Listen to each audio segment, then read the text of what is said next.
Assalamualaikum warahmatullahi wabarakatuh. Selamat siang.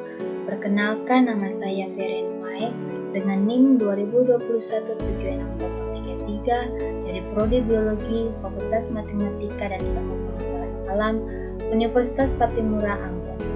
Di sini saya akan mempresentasikan hasil kuliah saya dengan mata kuliah biologi sel mengenai sel.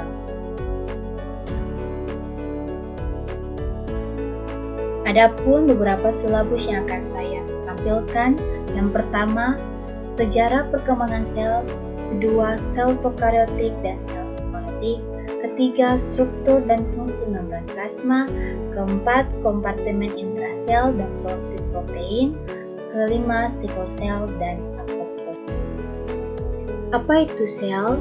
Sel adalah unit terkecil dari kehidupan yang memiliki bentuk dan ukuran yang berbeda-beda tergantung tempat dan fungsi dari jaringan yang disusunnya.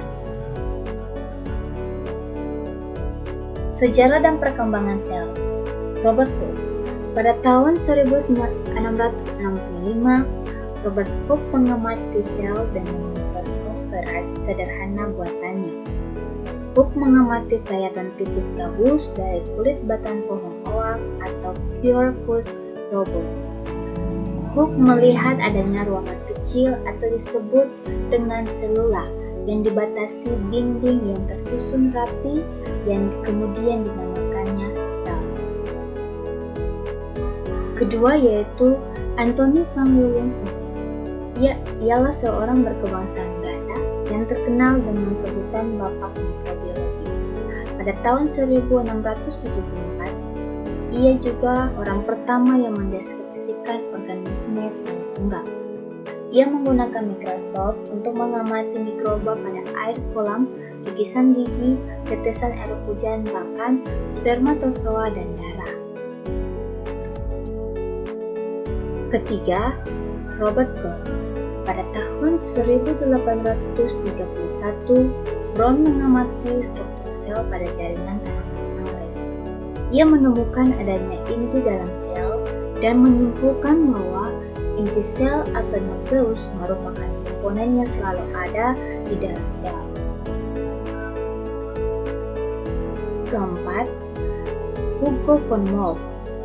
Ialah seorang ahli botani berkebangsaan Jerman yang terkenal karena penelitiannya tentang anatomi dan fisiologi sel tumbuhan. Von Moltke mengembangkan gagasan bahwa inti sel berada dalam butiran bahan koloid yang membentuk substansi utama sel. Pada tahun 1846, ia menamai sel tersebut dengan nama protoplasma. Sel prokaryotik dan eukaryotik. Prokaryotik berasal dari bahasa Yunani, yaitu pro artinya sebelum dan karyon artinya nukleus. Jadi sel prokaryotik adalah sel yang tidak memiliki membran inti, sehingga materi genetiknya tidak dilindungi oleh membran. Dalam hal ini, materi di sekitar DNA dapat disebut sebagai nukleus.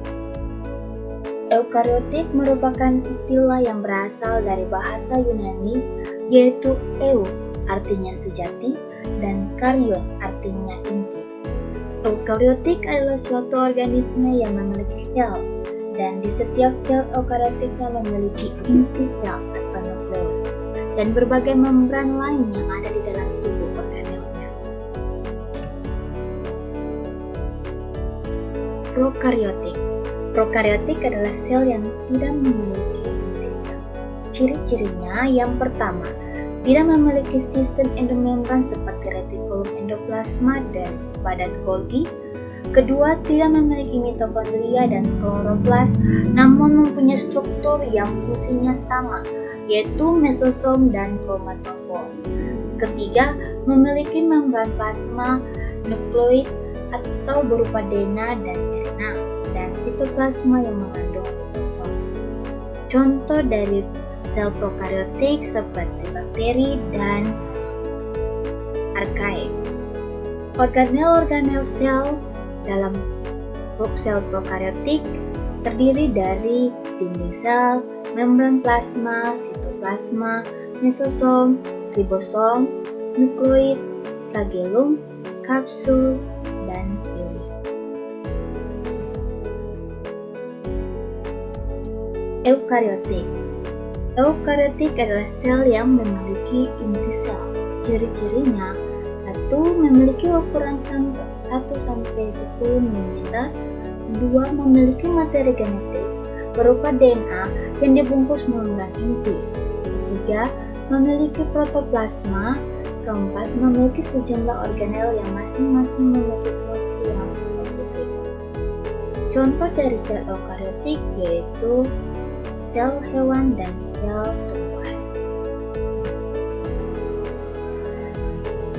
Struktur sel eukariotik pada hewan dan struktur sel eukariotik pada tumbuhan. Pada sel hewan terdiri dari nukleus, vesikel, sentriol, kromatin, ribosom, retikulum endoplasma, mikrotubulus, membran plasma, vakuola, tetapi kecil, sitosol, badan Golgi, dan lisosom. Sedangkan pada tumbuhan terdiri dari dinding sel, membran sel, vakuola, mitokondria, badan Golgi, peroksisom, arnioplast, kloroplast, ribosom, nukleus, nukleolus, sitoplasma, dan retikulum endoplasma. Struktur dan fungsi membran plasma. Apa itu membran plasma? Membran sel atau membran plasma adalah sebuah struktur selaput tipis yang menyelubungi sebuah sel. Selaput tersebut akan membatasi keberadaan sebuah sel. Selain itu, akan memelihara keberadaan pokok antara isi sel dan lingkungannya. Charles Overton 1859 adalah orang yang pertama kali yang memperkenalkan tentang membran plasma. Pada penemuannya, ia melihat bahwa membran terbuat dari lipid, sebab zat yang larut dalam lipid memasuki sel jauh lebih cepat daripada zat yang tidak larut dalam lipid. Model membran plasma oleh para ilmuwan. Pertama, Irvin Lamuir 1970. Ia membuat membran buatan dengan bantuan fosfolipid yang terlarut dalam bencana ke dalam air. Kedua, E. Gorter dan F. Frendel 1925. Membran sel sebenarnya harus berupa bilayer fosfolipid yang tebalnya 2 molekul. Dapat menjadi suatu batas stabil antara ruangan aqueous karena susunan molekulnya melindungi ekor hidrofobik fosfolipid dari air dan membiarkannya kepala hidrofolip masuk ke air.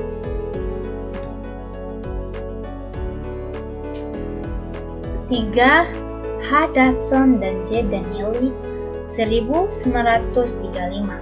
Mereka mengusulkan suatu model sandwich di mana bilayer fosfolipid di antara dua lapisan protein globular. Keempat, S. J. Singer dan J. Nicholson 1972.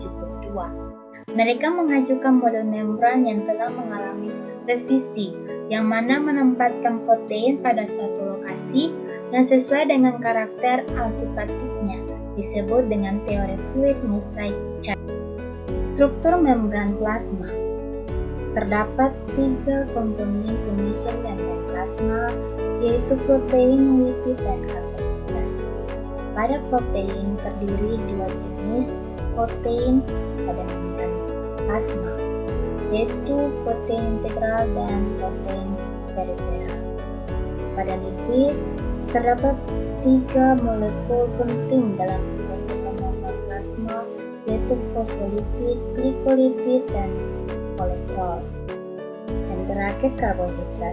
Pada karbohidrat terdapat 2 jenis karbohidrat yang saling melekat dengan protein dan lipid, yaitu pertama, karbohidrat yang melekat dengan protein disebut dengan glikoprotein, dan karbohidrat yang melekat dengan lipid disebut dengan glikolipid.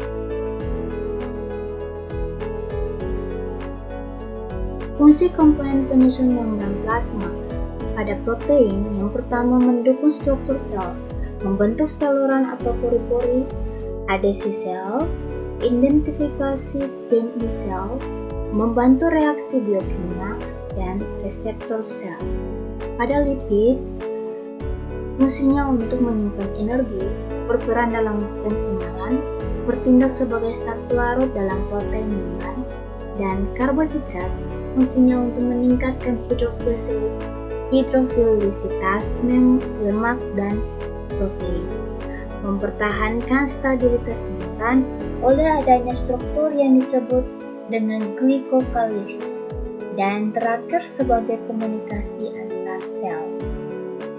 Kompartemen intrasel dan protein sortir. Sel mempunyai beberapa strategi untuk proses pemisahan dan organisasi reaksi kimia yang terjadi di dalam sel tersebut.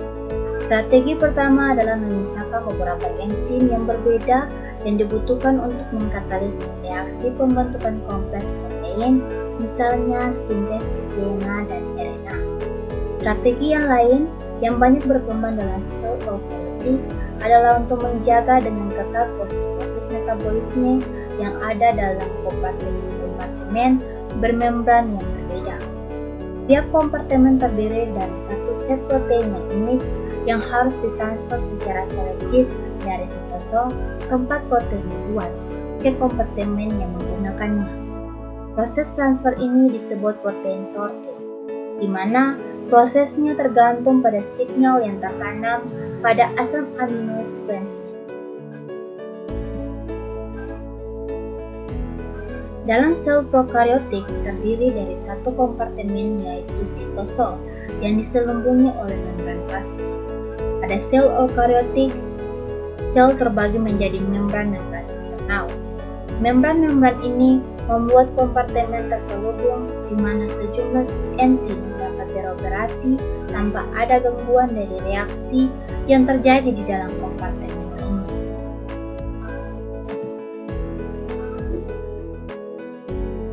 Fungsi utama kompartemen-kompartemen bermembran pada sel eukariotik. Pada sitosol, fungsinya yaitu berisi metabolit pathways dan sintesis protein. Nukleus, fungsi utamanya berisi genonim dan sintetis DNA dan RNA. Retikulum endoplasma untuk mensintesis sebagian besar lipid, protein untuk didistribusikan ke organel lain dan ke membran plasma. Aparatus Golgi berfungsi untuk modifikasi, pemilahan, dan pengemasan protein dan lipid untuk disekresi atau dikirim ke organel lain. Lisosom untuk mendegradasi intraseluler. Endosom untuk pemilahan material endositosom. Mitokondria untuk sintesis ATP dengan fosforylasi oksidatif. Kloroplas untuk mensintesis ATP dan fiksasi karbon dengan fotosintesis. Sorting atau pemilahan protein. Sebelum sel eukariotik membelah menjadi dua, sel tersebut harus menduplikasi semua organel bermembran. Sel tidak dapat membuat membran ini dari skarps. Pembentukan ini memerlukan informasi di dalam organela bersangkutan, sehingga semua organela berasal dari organel yang terbentuk sebelumnya dan tumbuh dan membelah. Pertumbuhan organel memerlukan lipid dan protein untuk membentuk membran baru. Meskipun sel tidak membelah, protein harus secara tepat dan terus-menerus dikirim ke organel-organel, sebagian untuk disekresi dari sel dan yang lain untuk menggantikan protein organel yang sudah terdegradasi. Untuk mitokondria, kloroplas, peroksisom, dan nukleus, protein dikirim secara langsung dari sitosol. Untuk organel lainnya, termasuk aparatus Golgi, lisosom, endosom, dan nukleus, protein dan lipid dikirim secara tidak langsung melalui retikulum endoplasma, di mana retikulum endoplasma merupakan tempat utama untuk sintesis lipid dan protein.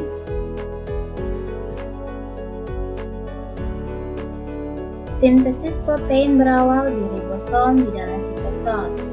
Protein yang terbentuk di dalam sitosol dibedakan menjadi dua tipe, yaitu satu protein yang asam aminonya mempunyai sorting signal atau signal yang mengarahkan protein ke organel yang dituju. Kedua, protein kurang signal yang biasanya tetap tinggal di dalam sitosol secara permanen. Protein diimpor ke dalam organel-organel melalui tiga mekanisme. Yang pertama, mekanisme dari sitosol ke nukleus. Protein bergerak dari sitosol ke dalam nukleus akan ditransform melalui porus nukleus yang membran luar dan dalamnya berpenetrasi. Porus ini berfungsi sebagai gerbang seleksi yang secara aktif mentransform makromolekul spesifik tetapi juga memperbolehkan proses difusi molekul yang lebih kecil. Mekanisme kedua dari sitosol ke retikulum endoplasma, mitokondria, kloroplas atau peroksisom. Protein dari sitosol bergerak ke retikulum endoplasma, mitokondria, kloroplas atau peroksisom melewati membran organel dengan perantaraan protein translokator yang terletak pada membran tiap organel tersebut. Protein yang ditransfer biasanya harus terurai untuk bisa masuk ke organel tersebut. Mekanisme ketiga dari retikulum endoplasma ke organel lain dan dari organel-organel dalam sistem endomembran satu ke lainnya. Mekanisme ini berbeda dengan dua mekanisme tersebut di atas. Protein yang akan ditransfer harus diangkut oleh vesikuli transport atau pertunasan organel yang akan penuh dengan kargo protein ruang dalamnya atau lumen. Vesikuli ini akan berfusi dengan membran organel, tujuannya untuk bisa melepaskan protein yang dibawanya. Untuk dapat sampai ke tempat tujuan, protein harus diarahkan oleh sorting signal. Kumpulan asam amino terdiri dari 15 sampai 160 asam amino disebut juga signal sequence.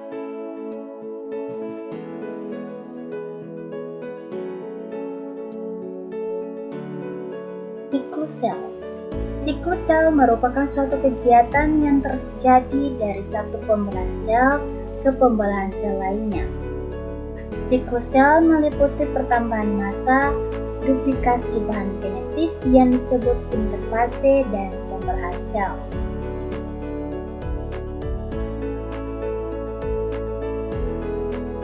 Interfase meliputi 3 tahap, yaitu G1 atau pertumbuhan periode, S atau sintesis, dan G2 atau disebut dengan persiapan pembelahan.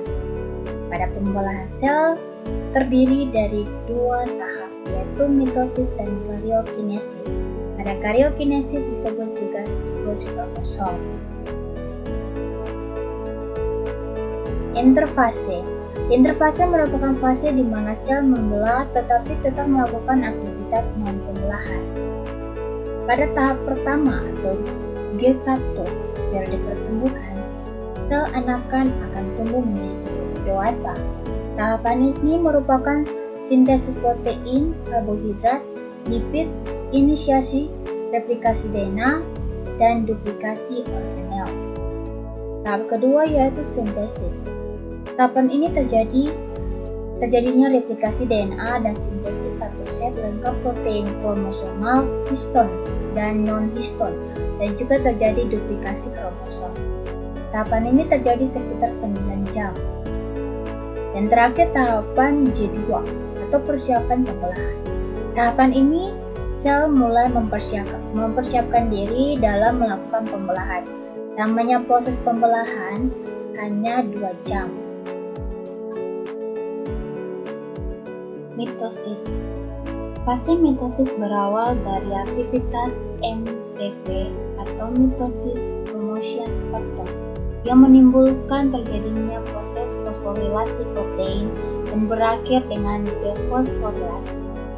Fosforilasi ini akan menyebabkan terjadinya perubahan-perubahan morfologi sel, misalnya kondensasi atau pemanfaatan kromatin menjadi kromatid untuk dua kromatid bersatu menjadi kromosom, menghilangnya selubung nukleus, dan perubahan organisasi sitoskelet.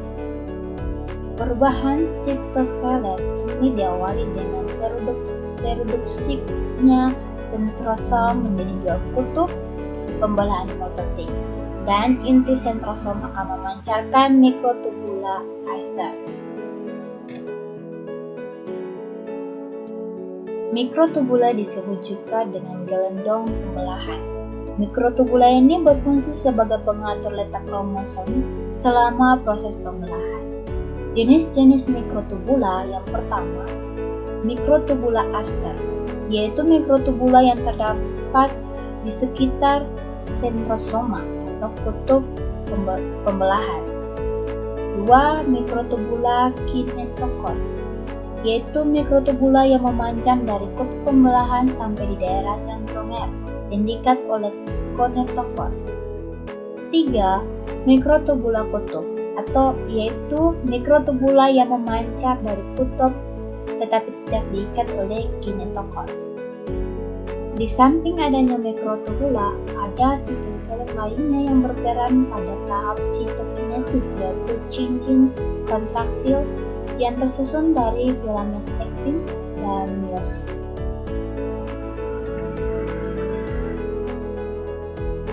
Karyokinesis.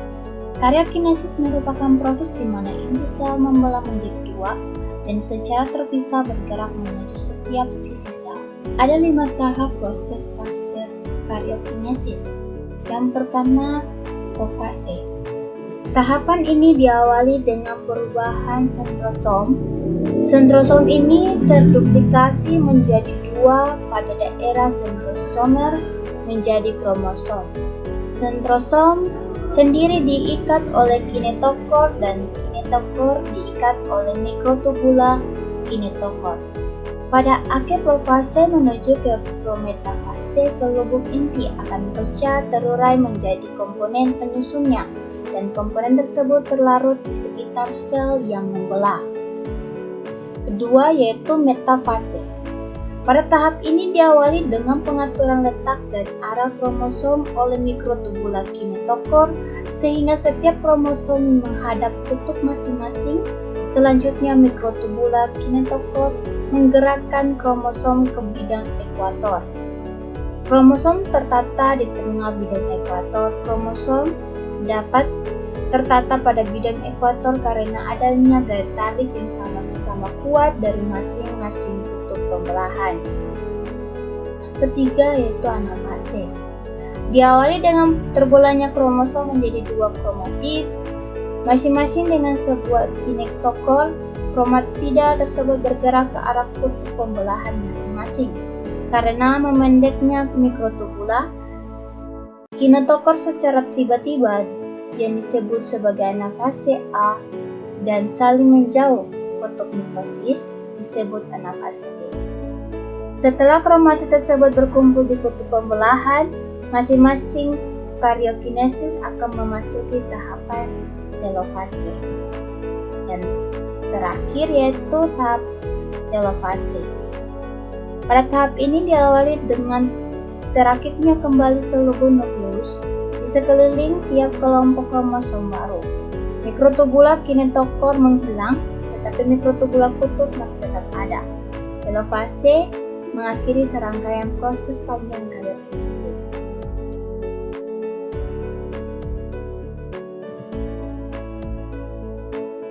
Apoptosis.